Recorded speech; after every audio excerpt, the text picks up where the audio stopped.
Hello everyone, मैं doctor Gautam Kumar health सेवा at your home से आज काफ़ी इंटरेस्टिंग टॉपिक को डिस्कस करने आए हैं। टॉपिक का नाम है डेंड्रफ। डेंड्रफ होता क्यों है, डेंड्रफ का इंसिडेंस क्या है, डेंड्रफ कैसे प्रिवेंट किया जा सकता है, कैसे कंट्रोल किया जा सकता है और इसके एसोसिएटेड सिम्टम क्या क्या है। तो आइए सबसे पहले हम जानते हैं कि इंसिडेंस क्या है डेंड्रफ होने का।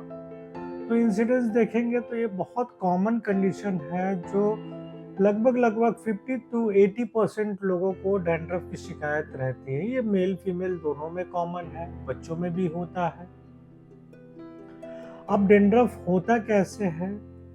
जब स्किन मेरा ज़्यादा ऑयली होता है और ये स्कैल्प के सेल्स जो होते हैं हमारे, वो डेड सेल ये ग्रीसी टाइप के ऑयल से मिलके एक कॉम्बिनेशन बनाते हैं, जो कि कॉम्बिनेशन क्या करता है कि सर्टेन फंगस को, मलासीजिया फंगस कहते हैं जिसको, वो फंगस क्या करता है कि इस ऑयल और सेल्स पे फीड करते हैं, डेड सेल पे फीड करते हैं और उसके बाद सिम्टम जैसे इरिटेशन हो गया, इचिंग हो गया कॉज करते हैं और कॉन्टैक्ट डर्मेटाइटिस कॉज करते हैं, जिसके कारण से फ्लेकी और इची स्किन हम लोगों को मिलता है। तो ये तो हमको मालूम चला कि डेंड्रफ के कॉज क्या है, ये मोस्ट कॉमन कॉज है। ये मेलासीजिया जो फंगस होता है ये सारे पर्सन के स्कैल्प में मिलता है, तो ऐसा नहीं है कि ये एक कॉमन पर्सन को मिल रहा है या इसका इंसिडेंस सभी लोगों में ये कॉमनली मिलता ही मिलता है।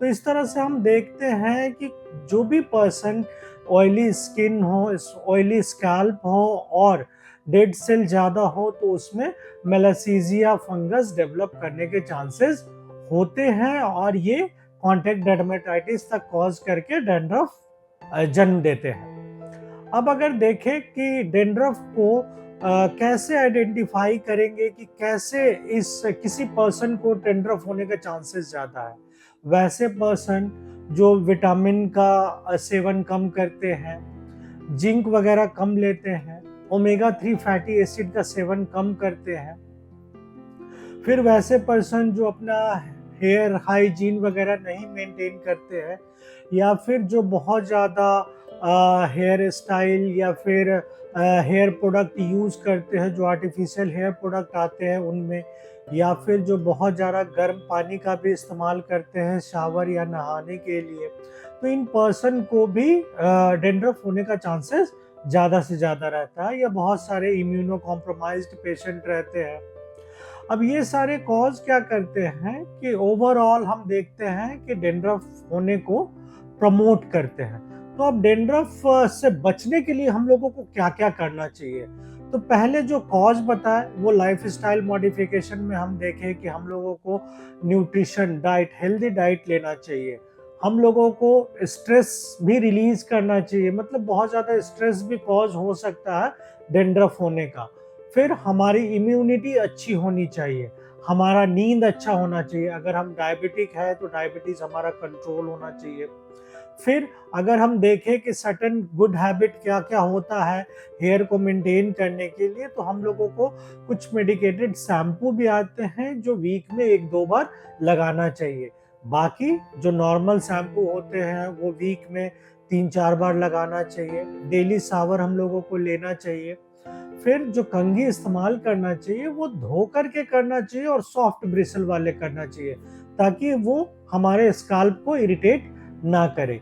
फिर वैसे पर्सन जिनको मान के चलिए कि ये ड्राई स्किन है, तो उस पर्सन को भी प्रिकॉशन रखना चाहिए। ड्राई स्किन पे भी हमारा डेंड्रफ डेवलप कर सकता है, तो उस केस में हम लोगों को कोकोनट ऑयल वगैरह आता है जो कि हमारे ड्राई स्कैल्प को थोड़ा ऑयली रखने में मदद करता है। अब अगर देखें सिम्टम क्या क्या हो सकता है, तो सिम्टम माइल्ड टू सीवियर हो सकता है डेंड्रफ का। पहले तो फ्लेकी और इची स्किन मिलेगा। बाद के टाइम में अगर ये सीवियर होता जा रहा है तो हम लोग देखते हैं कि हमारा हेयर भी जो है वो ग्रीसी होता जाता है। और अगर स्काल्प को एग्जामिन करते हैं तो उस केस में हमारा स्काल्प जो होता है रेडनेस और स्वेलिंग भी उसमें आ जाता है और वो जलन भी देने लग जाता है। तो जब ये फंगल इन्फेक्शन मेलासीजिया फंगस तो है ही, और भी सुपर एडेड इन्फेक्शन हो जाता है, तो उस केस में हम लोगों को एंटीबायोटिक ऑइंटमेंट या फिर एंटी फंगल ऑइंटमेंट वगैरह लगाना होता है, जो कि डॉक्टर के एडवाइस से ही लगाना चाहिए और अपना डेंड्रफ का ट्रीटमेंट प्रॉपर लेना चाहिए। लेकिन एक गुड हैबिट डेवलप करके भी डेंड्रफ को कंट्रोल या मैनेज किया जा सकता है। तो इस तरह हम देखें कि डेंड्रफ इन ठंड के दिनों में ज़्यादा होती है वैसे डेंड्रफ, तो इस तरह से हम देखें कि डेंड्रफ को कंट्रोल या मैनेज किया जा सकता है। इस तरह से अगर डेंड्रफ से जुड़ा हुआ कोई भी सवाल आप लोगों के मन में हो तो आप हमसे इस चैनल के माध्यम से पूछ सकते हैं। थैंक यू दोस्तों।